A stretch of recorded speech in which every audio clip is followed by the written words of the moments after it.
All Indian job में आपका स्वागत है।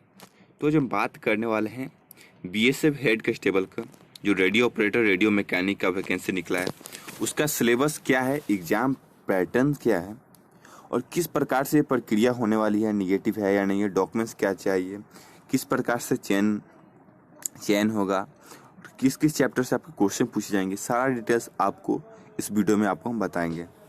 चलिए फ्रेंड, ले चलते वीडियो की ओर। उससे पहले मैं बता दूं, अगर आप मेरे यूट्यूब चैनल पर नए हैं तो वीडियो के नीचे लाल बटन लिख सब्सक्राइब जरूर दबा दें और बेल आइकन जरूर दबाएं, जिससे हर अपडेट सबसे पहले हम आप तक पहुंचाते रहते हैं। और नए हैं तो जरूर सब्सक्राइब करें, पुराने हैं तो बहुत बहुत धन्यवाद आपको सब्सक्राइब करने के लिए। चलिए फ्रेंड, ले चलते हैं वीडियो की ओर। तो फ्रेंड, हम पहले बात करते हैं कि किस किस प्रकार से आपका परीक्षा होगा, फिजिकल्स होगा, किस प्रकार से आपका चयन होगा, उसके बारे में बात करते हैं और डेट क्या क्या रखा गया इसको भी हम आपको दिखाते चलते हैं। चलिए फ्रेंड, ले चलते हैं हम पूरे डिटेल्स की ओर। और आपको कहीं भी प्रॉब्लम आती है कमेंट बॉक्स में आप लिख कर जरूर बता सकते हैं। तो हम फर्स्ट बात करने वाले हैं, आपको जो फर्स्ट प्रक्रिया होगी, फर्स्ट बार जो आपको परीक्षा लिखित परीक्षा होगी OMR के थ्रू, ठीक है, जो आपको 28 जुलाई 2019 को होगी। ये डेट आपको इशू कर दिया, बट ये डेट बदल भी सकता हो। इसके लिए हम आपको ये नहीं कहेंगे कि एकदम इसी के डेट पे आपका होगा, लेकिन जैसे ही कोई भी नया अपडेट आता है तो हम आप तक सबसे पहले पहुंचा देंगे। लेकिन अभी तक ये डेट यही इशू हो रहा है तो आपको यही होगा।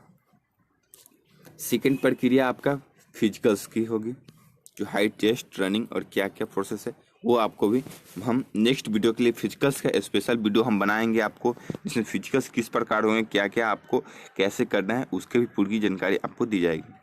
लेकिन फिजिकल्स आपको 9 अक्टूबर 2019 को होने वाला है। फिर उसके बाद द्वितीय परीक्षा, आपको लिखित परीक्षा 2 होने वाली है। एक तो आपको ये होगा, फिर आप फिजिकल्स के बाद आपका ये परीक्षा होगा। उसमें लिखित परीक्षा आपका 24 नवंबर को 2019 में होने वाली है। ये तो आपका 3 स्टेप आपका हो गया। फिर आपका नेक्स्ट स्टेप आता है उसमें मेडिकल के, तृतीय चरण में आपका मेडिकल के, जो 30 जनवरी के 2019 के बाद होने वाले। अभी तक के फिलहाल यही अपडेट है। ये डेट जैसे रिटेन का डेट यहाँ से आपका बढ़ गया, बाय द वे 28 जुलाई को नहीं हुआ, कुछ और मंथ में हुआ, तो ये धीरे धीरे डेट ऑटोमेटिक सारा बढ़ जाएगा। लेकिन अभी तक का BSF का अपडेट यही है।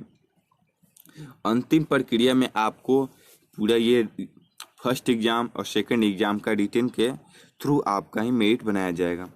अब बात करते हैं कि इसमें नेक्स्ट प्रोसेस में आपको मैं बता दूं एग्जाम पैटर्न्स में क्या क्या कैसे क्वेश्चन पूछे जाएंगे, किस किस विषयों से, इसके बारे में हम बात करते हैं। पहले लिखित परीक्षा में जो OMR सीट के अनुसार से जो परीक्षा होगी फर्स्ट पेपर के अनुसार, तो वो वस्तुनिष्ठ प्रश्न, ऑब्जेक्टिव टाइप क्वेश्चन आपको पते होंगे। 4 ऑप्शन होते हैं जिसमें से 1 सही और 3 गलत होते हैं। अब हम बात करते हैं उसमें कुल अंकों की संख्या आपको हो जाएगी 200, ठीक, और आपका प्रश्नों की संख्या हो जाएगी 100,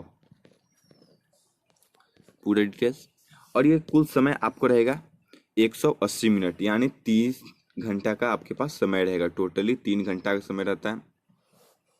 और हम बात करते हैं निगेटिव मार्किंग आपका क्वेश्चन में है, आपकी जो गलत प्रश्न होंगे उनके नंबर काट लिए जाएंगे, 0.50 काट लिए जाएंगे। ये आप बहुत ध्यान रखें बात को, बहुत सारे स्टूडेंटों की इसमें कंफ्यूज कर जाते हैं कि इसमें निगेटिव मार्किंग है, कट मार्क है, ठीक है। अब प्रत्येक प्रश्न आपके 2 अंकों के हैं। अब हम बात करते हैं किस किस चैप्टर से, किस किस विषय से पहले होते हैं, फिर उसके बाद हम चैप्टर की बात करते हैं। पहले किस किस विषय से आपके क्वेश्चन पूछे जाएंगे हम बात कर लेते हैं। फर्स्ट भाग में आपका होगा भौतिकी, यानी फिजिक्स से क्वेश्चन रहेंगे। वो आपको क्वेश्चनों की संख्या रहेगी 80, ठीक है, और प्रश्न के 80 अंकों का होगा, प्रश्न की संख्या हो जाएगी 40। एक क्वेश्चन 2 नंबर का होने वाला है, तो आपको अंक रहेगा 80 और प्रश्नों की संख्या 40। इसी प्रकार द्वितीय में रसायन केमिस्ट्री की होगी, आपको 20 प्रश्न रहेंगे, 40 अंक के होंगे। थर्ड में आपका अंक शास्त्र, जिसमें आपको 20 क्वेश्चन रहेंगे और 40 अंकों का रहेगा। रीजनिंग और जीके, जो आपको 20 क्वेश्चन रहेंगे और 40 नंबर करेंगे। टोटल आपके पास 200 नंबर हो गए, 200 में आपका 100 अंक हो गया, ठीक है। 100 अंक हो गया आपका प्रश्न के और 200 अंक हो गया आपके परीक्षा का मार्क्स का। अब हम बात करते हैं इसमें क्या प्रोसेस है। अब इसमें नॉर्मली आपको पास करने के लिए, आपको फर्स्ट पेपर पास करने के लिए जो इशू रखा गया है, सामान्य वर्ग अगर OBC को आपको 38% आप लाते हैं तो आपको पास किया जाएगा। लेकिन एक और बात बता दें, 38% से आपको पास किया जाएगा, लेकिन मेरिट इस आधार पर नहीं, आपको बहुत हाईएस्ट नंबर लाना होगा, इसलिए आपको मेरिट बनेगी। और एसटी और एसटी कैंडिडेटों के लिए 33% अंक लाना होगा, तो आप इसको नेक्स्ट परीक्षा में आपको बुलाया जाएगा, यानी फिजिकल्स में बुलाया जाएगा। ये बात आपको ध्यान रखनी पड़ेगी कि फिजिकल्स में आपको जाने के लिए कम से कम ओबीसी और जनरल को 38 नंबर लाना है और एसटी एसटी को 33 नंबर अंक लाना है। अगर आपको जानकारी अच्छी लगे तो प्लीज़ लाइक कर दीजिए, वीडियो अच्छा लगे तो जरूर लाइक कर दीजिए, शेयर जरूर करिए। अब हम बात करते हैं इसमें, और एक और बात आपको इसमें हम क्लियर कर दें, आपको पोस्ट जितना भी है, आपको जैसे एक पोस्ट है तो उसमें आपको एक पोस्ट पर 20 स्टूडेंट को आपको क्वालिफाई कराया जाएगा। तो आप मान लीजिए आपके पास 100 पोस्ट हैं फिलहाल इस पोस्ट के लिए, ठीक है, तो इसको आपको 2000 स्टूडेंटों को इसमें बुलाया जाएगा। एक सीट पर आपको 20 गुना रिजल्ट दिया जाएगा फिजिकल्स के लिए। आपको यहाँ दिख रहा होगा, साफ साफ लिखा है नोटिफिकेशन। ये आपको हम बता दो, एक सीट पर आपको 20 लड़कियों को इसमें सेलेक्ट किया जाएगा, फिर उसमें से फिजिकल्स में कुछ छाटा जाएगा, फिर उसमें से आपको द्वितीय परीक्षा में और जब जाकर फाइनल मेरिट में। तो इसलिए मैं बोला कि आपको यहाँ 35 और 38 दिख रहा है, उससे आप मत होइएगा कि ये इसका कट ऑफ रहेगा। ये आपको पास के लिए रखा है, लेकिन आपको सीट के अनुसार से आपको 20 गुना ही निकालेगा। ये आप बहुत ध्यान में रखें कि एक सीट पर 20 ही क्वालिफाई किया जाएगा।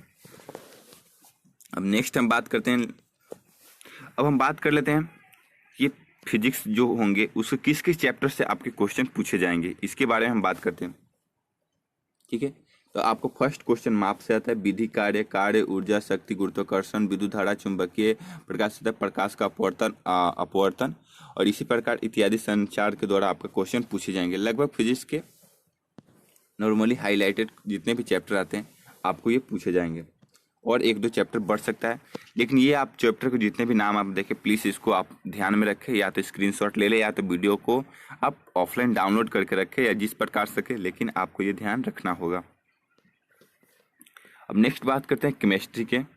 केमिस्ट्री के किस प्रकार से ये क्वेश्चन पूछे जाएंगे, वो किस किस चैप्टर से, परमाणु, तत्व, गुण, रसायन से संबंधित, पदार्थ, गैस, धातु, तरल और कार्बन, हाइड्रोजन संतुलित, इस इत्यादि यौगिक से आपके क्वेश्चन पूछे जाएंगे। इसके चैप्टर से आपके क्वेश्चन पूछे जाएंगे। तो आपको ये भी मैं बता दूं, अगर फिजिक्स और केमिस्ट्री के आपको यही चैप्टर रहेंगे, अदर्स एक दो चैप्टर और कोई बढ़ सकते हैं नॉर्मली हाईलाइट क्वेश्चन, तो यही सारे चैप्टरों से आ जाते हैं। इतना भी चैप्टरों का आपने बहुत ध्यान रख लिया तो बहुत अच्छी बात है, इसमें कि इसमें सारे क्वेश्चनों की पूरी संतुष्टि ये। लेकिन एक और बात है, ये सारे जो ऑब्जेक्टिव क्वेश्चन पूछे जाएंगे वो 10+2 के लेवल से पूछे जाएंगे। आपको मैं फर्स्ट नोटिफिकेशन में बता चुका हूँ कि इसका जो क्वेश्चन का लेवल होगा 10+2 होगा, उसकी सारी डिटेल्स हम आपको पहले अपलोड कर चुके हैं। लेकिन इसमें मैं बता दिया आपको कि इसमें 10+2 से क्वेश्चन ही पूछे जाएंगे। जो आप इसका मॉडल सेट आप खरीद लेंगे, इसका मॉडल सेट के लिए मैं आपको वीडियो प्रोवाइड कर दूंगा, जिसमें आप देख सकते हैं कि किस किस प्रकार के मॉडल सेट आपको मिलते हैं मार्केट में। अब हम बात करते हैं गणित की विषय के। गणित की ये जितने भी चैप्टर आपको दिख रहे हैं, संबंध, त्रिकोणमिति, जटिल संख्या, द्विघात समीकरण, अनुपात, अनुक्रम, श्रेणी, ज्यामिति, संख्या, माध्य और विचलन, जितने भी चैप्टर आपको दिख रहे हैं, इसी चैप्टर से आपको गणित में पूछे जाएंगे। उसके बाद हम बात करते हैं हिंदी और जीके के, इंग्लिश और जीके के लिए इसी चैप्टर से आपके क्वेश्चन पूछे जाएंगे। इंग्लिश में आपको त्रुटि पूछे जाएंगे, जो उसको आप बोलते हैं त्रुटि, जो क्वेश्चन के किसी भी पूरा सेंटेंस दिया रहेगा उसमें एक ए में आपको त्रुटि दिया रहता है, जिसमें आपको वही आंसर ए होता है। चलिए उसको, और इसी प्रकार से आपके क्वेश्चन रहेंगे, इसी चैप्टर से रहने वाला है। और मैं बता दूं जीके के इसी प्रकार के, ये तो था फर्स्ट एग्जाम के लिए आपके ऑब्जेक्टिव टाइप के क्वेश्चनों के लिए ये चैप्टर से आपके क्वेश्चन पूछे जाएंगे। अब हम बात करते हैं नेक्स्ट, इसमें जो लिखित परीक्षा दूसरा होगा वो किस प्रकार होगा। फिजिकल्स के लिए मैं अदर्स एक और वीडियो बनाऊंगा, जिसमें आपको फिजिकल्स की भी पूरी जानकारी दे दूंगा। आपको एक और मैं बात इसमें बताते चलूं, इसमें डॉक्यूमेंट्स आपको क्या क्या रखना होगा आपके पास, ये इसमें हम बता दें। शिक्षा का प्रमाण, आपने 10th पर फॉर्म फिल की है, ठीक है, तो उसके पास ITI आपके पास होना अनिवार्य है, ठीक है। अगर आपने 12th पर इसको फॉर्म को फिल की है तो आपके पास फिजिक्स, केमिस्ट्री, मैथ जो आपको था मार्क्स, उसका पूरा डिटेल्स आपको रखना चाहिए, पूरे आपका क्वालिफिकेशन रखना होगा। उसके बाद हम बात करते हैं ITI या डिप्लोमा प्रमाण पत्र आपके पास होना चाहिए जो ये 10th पर फॉर्म को फिल किए हैं। एज सर्टिफिकेट, यानी आपको एज जो प्रूफ 10th का सर्टिफिकेट पर आपको लिखा रहता है उसके लिए एज के लिए आपको सबसे अच्छा है मैट्रिकुलेशन सर्टिफिकेट होना चाहिए।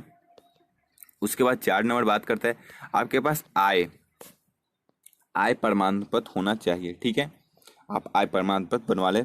ये बहुत ध्यान रखने वाली बात है कि आपके पास आय प्रमाण पत्र होना चाहिए। और पिछड़ी जाति के लिए OBC और SC ST के लिए आपका प्रमाण अपना बनवा लें। OBC जाति और वो भारत सरकार द्वारा प्रमाणित होना चाहिए। ठीक है,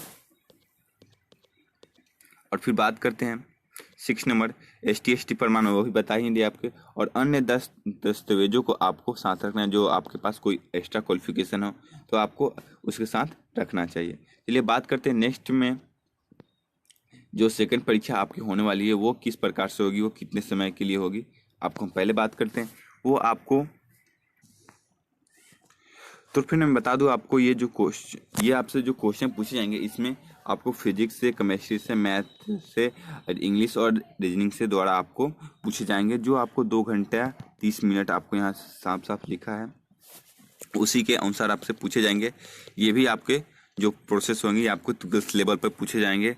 12th लेवल के हिसाब से जो आपको 12th लेवल में जो आपका जिस प्रकार से पूछा जाता है क्वेश्चनों की हाई, उसी प्रकार से इसमें नॉर्मली क्वेश्चन आपको नहीं। ये बात करते हैं इसमें भी आपको निगेटिव मार्किंग है। आपको ये भी मैं बता दूं, नीचे ये भी दिखला दें, लेकिन बता दूं इसमें भी आपको निगेटिव मार्किंग है। आप इसमें भी आपको कोई भी प्रॉब्लम आती है तो अगर आप क्वेश्चन गलत टच करते हैं तो आपको नंबर काट लिए जाएंगे, नंबरों को काट लिए जाएंगे, प्रत्येक गलत नंबर पर 5 अंक काट लिए जाएंगे। ठीक है, आपको मैं बता दूं इसमें से 2 प्रकार के निगेटिव में, अभी तो इसमें पूरा कंफर्म नहीं किया जा सकता किस प्रकार से, इसमें कि नीचे जो कि 5 अंक काट लिए जाएंगे, गलत के लिए यहाँ 2.5 अंक घटाए जाएंगे। अब इस प्रकार की प्रक्रिया में थोड़ा हमको सस्पिशन है, इसको मैं नेक्स्ट वीडियो में आपको क्लियर कर दूंगा इसे क्या प्रोसेस रखा गया है। लेकिन ये बात बता दूं इसमें भी आपको क्वालिफाई होने के लिए आपको जनरल के लिए आपको और OBC के लिए 38% और SC ST के लिए आपको 33% उम्मीदवार को चाहिए। ठीक है, ये तो था आपको रिटर्न के सिलेबस पूरी जानकारी। अगर आपको पूरी जानकारी अच्छी लगे तो प्लीज़ लाइक कर दें, और इसका नया अपडेट हम जल्दी लेकर आएंगे जिसमें आपको पूरी डिटेल्स दी जाएंगी जिससे फिजिकल्स की है। और आपको अगर और कोई प्रॉब्लम है तो आप कमेंट बॉक्स में लिख कर जरूर बता सकते हैं, आपको रिप्लाई जरूर दी जाएगी। जब तक लिए जय हिंद दोस्तों।